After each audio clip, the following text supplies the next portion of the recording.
ബീജാപ്പൂർ സുൽത്താൻമാരുടെ നിർമ്മിതികളിൽ അതിന്റെ പ്രൗഢി ഇപ്പോഴും നിലനിർത്തുന്ന ഒരു നിർമ്മിതിയാണ് ജാമിയ മസ്ജിദ്. ബീജാപ്പൂർ സുൽത്താൻമാരുടെ ഭരണകാലത്ത് അലി ആദിൽ ഷായാണ് ഈ പള്ളിയുടെ പണി ആരംഭിച്ചത്. ഇന്ത്യയിലെ ഏറ്റവും വലിയ പള്ളികളിൽ ഒന്നായ ബീജാപ്പൂർ ജാമിയ മസ്ജിദിന്റെ അകത്തെ കാഴ്ചകൾ നമുക്കൊന്ന് കാണാം.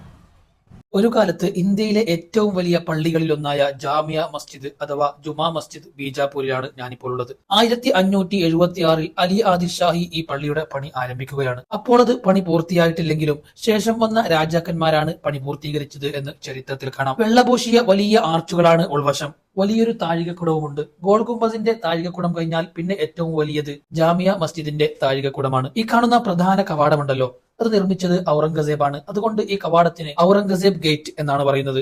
മുഗൾ ചക്രവർത്തിയായ ഔറംഗസേബ് ഈ പള്ളി വികസിപ്പിക്കുകയും നിസ്കരിക്കാൻ നല്ല സൗകര്യം ഒരുക്കുകയും ചെയ്തു. മുമ്പ് 2 കവാടങ്ങൾ ഉണ്ടായെങ്കിലും ഔറംഗസേബ് ഇതിന് വലിയൊരു പ്രവേശന കവാടം നിർമ്മിക്കുകയും ചെയ്തു.